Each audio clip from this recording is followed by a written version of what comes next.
अस्सलाम वालेकुम नाजरीन, तारीख की दुनिया में खुश आमदेद।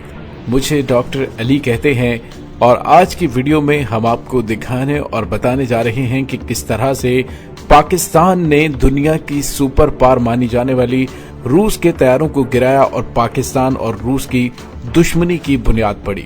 वीडियो की तफसील में जाने से पहले हमारे चैनल को सब्सक्राइब कर दीजिए और बेल आइकन को जरूर दबा दीजिएगा ताकि हमारी आने वाली वीडियोस सबसे पहले आप तक पहुंच सके। और कमेंट सेक्शन में पाक फौज जिंदाबाद का नारा कमेंट जरूर कीजिएगा।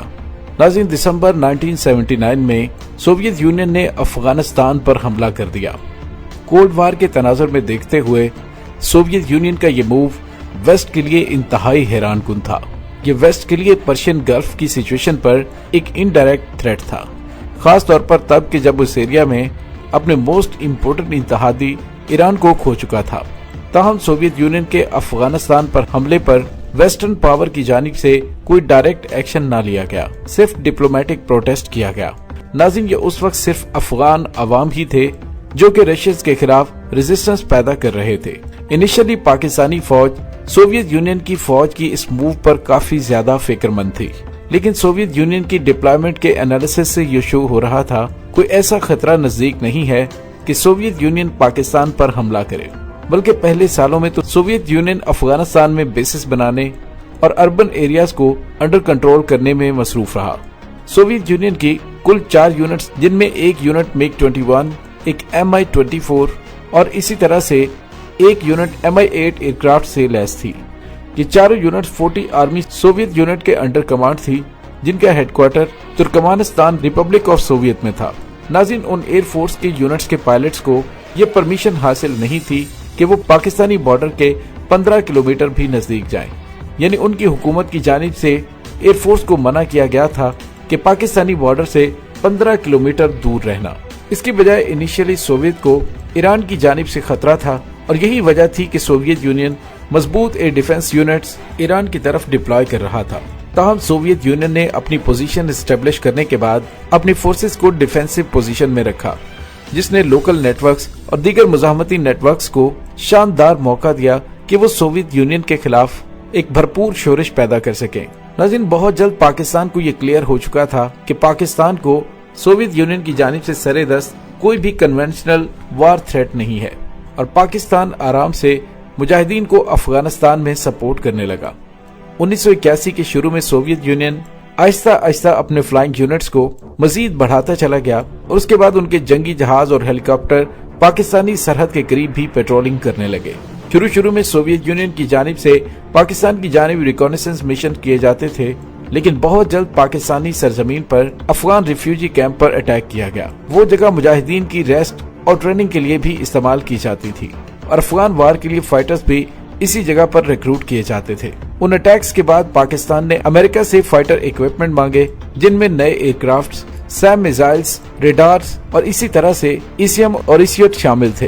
एयरक्राफ्ट मांगने पर अमेरिका ने पाकिस्तान को F-5E टाइगर 2 और A-10 थंडरबोल्ट तैयारों की ऑफर की, लेकिन पाकिस्तान ने महसूस किया कि सोवियत थ्रेट को काउंटर करने के लिए ये लो टेक्नोलॉजी एयरक्राफ्ट थे। पाकिस्तान के पास पहले ही फ्रेंच और चाइनीज टाइप एयरक्राफ्ट मौजूद थे, जिनमें F-6 इंटरसेप्टर्स और मिराज 3 और 5 तैयारे थे और अमेरिका की जानिब से ऑफर किए जाने वाले तैयारों से पाकिस्तानी एयरफोर्स की ताकत में खास और नुमाया इजाफा नहीं हो रहा था। 1981 के आखिर में हालात बहुत ज्यादा तब्दील हो गए। पाकिस्तानी मिलिट्री सर्विस अफगान मुजाहिदीन को मैनेज करने, ऑर्गेनाइज करने और सपोर्ट करने में डायरेक्ट इन्वॉल्व हो चुकी थी। उसके बाद अमेरिका ने भी उस एफर्ट में शिद्दत के साथ शामिल होने का फैसला किया ताकि सोवियत यूनियन को नुकसान पहुंचाया जा सके।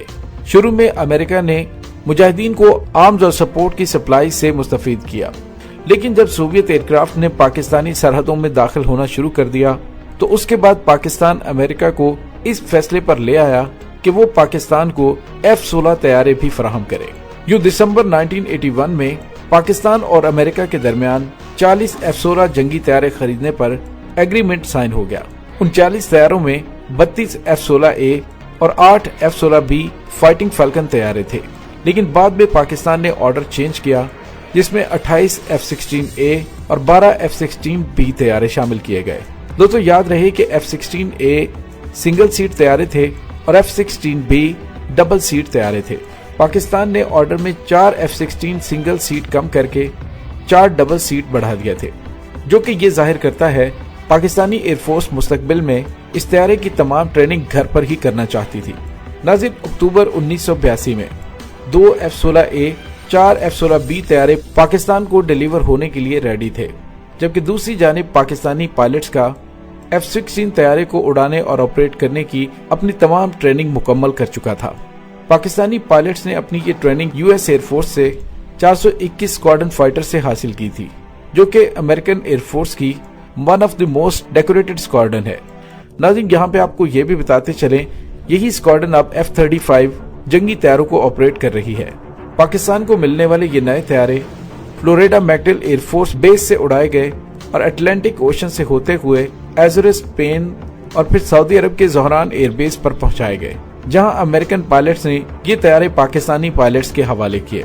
दोस्तों, उस वक्त नए तैयारों का हुसूल अभी अंडरवे था, लेकिन पाकिस्तान एयरफोर्स और पाकिस्तान आर्मी पहले से ही अफगान बॉर्डर पर अपनी पोजीशंस ऑर्गेनाइज करने में एंगेज थी, जो कि एक प्रॉब्लमेटिक टास्क था, क्योंकि ये एक नाहमवार टेरेन थी जो कि यूनिट्स की मूवमेंट और सप्लाई में मसला पेश करती थी। पाकिस्तान को ऑब्जर्वेशन पोस्ट और रेडार स्टेशन के लिए प्रॉपर साइट्स का इंतखाब करना था कि जहां से आसानी से दुश्मन के एयरक्राफ्ट को डिटेक्ट, ऑब्जर्व और एयर स्पेस को बेटर कंट्रोल किया जा सके, और इस चीज में नाहमवार टेरेन की वजह से कुछ टाइम लग गया। फाइनली पाकिस्तान ने 2 early warning radar station Landi Kotal और अरावली में पोस्ट कर दिए। इसके अलावा उन्होंने सवात और मिरान शाह में कुछ लो लेवल मोबाइल रेडार्स और मोबाइल ऑब्जर्वर यूनिट्स तैनात कर दी। इसके अलावा मचलक और कजाल में 2 रेडार्स नस्ब कर दिए कि तमाम रेडार्स और मोबाइल ऑब्जर्वर सिर्फ अफगानी और सोवियत एयरक्राफ्ट की मूवमेंट ही मेंशन नहीं कर रहे थे, साथ साथ PAF के स्मगली और पिशावर एयरबेस के इंटरसेप्टर्स को गाइड भी कर रहे थे। पिशावर एयरबेस इनिशियली 15 स्क्वाड्रन के F-6 तैयारों से लैस थी, जो कि 1979 से ही उधर डिप्लॉय थी। इन तैयारों ने सोवियत के अफगानिस्तान में आ जाने के बाद कॉम्बैट एयर पेट्रोल तो की थी, लेकिन बहुत ज्यादा नहीं की थी, क्योंकि उस वक्त पाकिस्तान एयरफोर्स को अफगान और सोवियत एयरक्राफ्ट्स को डिटेक्ट करने में काफी प्रॉब्लम्स का सामना था। इसके अलावा पाकिस्तानी रिपोर्ट्स के मुताबिक 1981 से 1986 तक पाकिस्तान एयरफोर्स के पायलट्स को इजाजत ही नहीं थी इंट्रूडर्स को एंगेज या उन पर फायर कर सकें। सिर्फ सोवियत यूनियन के दखल अंदाजी करने वाले तैयारों को सिर्फ पाकिस्तानी स्पेस से बाहर निकालना होता था। नाज़रीन, काफी दफा ऐसा हो चुका था, पाकिस्तान ने F-6 तैयारे सोवियत तैयारों के काफी करीब आ जाते थे, लेकिन पाकिस्तानी तैयारे उन पर फायर नहीं कर सकते थे।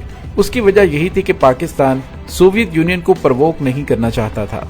ताहम फिर भी 1984 में कई दफा पाकिस्तानी तैयारों ने सोवियत तैयारों को इस तरह से इंटरसेप्ट किया कि सोवियत तैयारों को बॉर्डर के नजदीक क्रैश लैंडिंग करना पड़ी।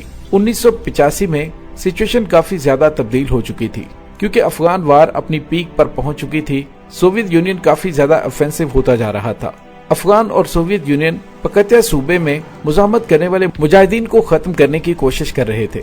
पकतिया सूबे में बड़े पैमाने पे ऑपरेशंस किए जा रहे थे और उन ऑपरेशंस में ज्यादातर टैक्टिकल एयरक्राफ्ट का इस्तेमाल किया जा रहा था, जिसकी वजह से मुजाहिदीन काफी ज्यादा दबाव में आ चुके थे। मुजाहिदीन अपनी पोजीशन और एक बेस खो चुके थे। हत्ता कि पाकिस्तान आर्मी ने भी एक स्मॉल यूनिट जो कि लो पाइप मैनपैड से लैस थी वो भी डिप्लॉय कर रखी थी, लेकिन ये छोटी यूनिट भी इस सिचुएशन में उनकी कोई मदद न कर पाई। पकतिया में उन ताजा तरीन कार्रवाइयों में पाकिस्तानी ऑफिसर्स भी जख्मी हुए। पकतिया सूबे में सोवियत यूनियन का नुकसान भी कोई कम नहीं हुआ था।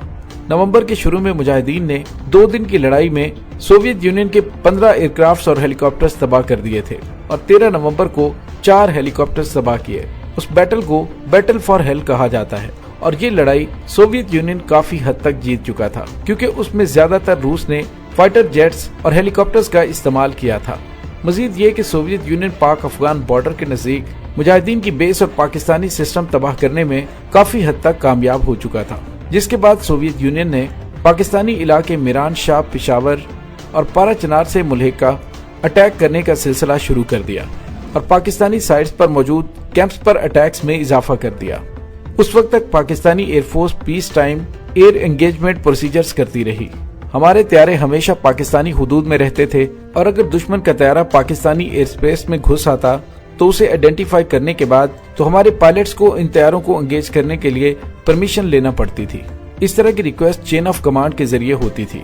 चेन ऑफ कमांड से होते हुए पहले सेक्टर कमांड, फिर नॉर्दर्न एयर कमांड, फिर एयर स्टाफ के डिप्टी चीफ तक पहुंचती थी। लाजमी बात है कि इस प्रोसीजर में काफी कीमती टाइम जाया हो जाता था और इतनी देर में सोवियत तैयारों को एंगेज करना पॉसिबल नहीं होता था, क्योंकि इसमें तो सिर्फ चंद लम्हों का टाइम होता है। और इस तरह की सिचुएशन पाकिस्तानी पायलट्स और ऑफिसर्स के लिए बड़ी मायूस कुन और प्रॉब्लमेटिक हो जाया करती थी, खास तौर पर तब कि जब सोवियत मुदाखलत पाकिस्तानी एयर स्पेस में बहुत ज्यादा बढ़ती चली गई। दूसरी जानिब पाकिस्तानी हुकूमत पर भी काफी अवामी दबाव आ चुका था। Finally situation to the point वाली आ चुकी थी। पाकिस्तान एयरफोर्स को मजबूरन कामरा में मिराज तैयारे और स्मगली पिशावर में F-16 तैयारे डिप्लॉय करने पड़े। फरवरी 1986 में पाकिस्तानी एयरफोर्स ने अपने रूल्स ऑफ एंगेजमेंट कुछ चेंज किए। पाकिस्तान एयरफोर्स ने लोकल GCI स्टेशंस यानी ग्राउंड कंट्रोल इंटरसेप्शन स्टेशंस, जो कि एक या एक से ज्यादा रेडार्स या दूसरे ऑब्जर्वेशनल स्टेशन पर मुश्तमिल होता है, जिनका काम अपने तैयारों को टारगेट तैयारों के खिलाफ गाइड करना होता है। तो पाकिस्तान एयरफोर्स ने इन GCI स्टेशंस और पायलट्स को दुश्मन को एंगेज करने में थोड़ी आजादी दे दी। कामरा में मिराज तैयारे के 15 और 18 स्क्वाड्रन मौजूद थे। इन यूनिट्स के सोवियत यूनियन के खिलाफ कितने ऑपरेशन किए गए ये आज तक क्लासिफाइड है। इन तैयारों ने अपना पहला गोल 1986 में स्कोर किया, जो कि रशिया का एक MiG-21 तैयारा था। इसी तरह दूसरा MiG तैयारा 10 मई को शूट डाउन किया। पाकिस्तान एयरफोर्स ने कभी ये क्लेम कंफर्म नहीं किया। उस वक्त के हालात के मुताबिक ये पॉसिबल है कि ये एंगेजमेंट्स हुई हों, लेकिन रूल ऑफ एंगेजमेंट्स और पॉलिटिक्स की वजह से पाकिस्तान एयरफोर्स उन एयरक्राफ्ट को कंफर्म करने के लिए रेडी नहीं थी जिनके मलबे अफगानिस्तान में गिरे हों। दोस्तों, जो मजमूई तौर पर देखा जाए तो पाकिस्तानी F-16 जंगी तैयारों ने मजमूई तौर पर रूस के 10 तैयारे तबाह किए थे। उसके बाद पाकिस्तान रशिया के दरमियान दुश्मनी का आगाज हो गया था। नाज़रीन, कैसी लगी आपको हमारी आज की वीडियो? कमेंट सेक्शन में अपने ख्यालात का इजहार जरूर कीजिएगा। इसके साथ ही डॉक्टर अली को इजाजत दीजिए। इंशाल्लाह बहुत जल्द मिलते हैं एक नई वीडियो में। तब तक के लिए अपना बहुत सारा ख्याल रखिएगा। पाक फौज जिंदाबाद, पाकिस्तान पाइंदाबाद, पाकिस्तान के गुमनाम हीरोज को सलाम। अल्लाह वारिस।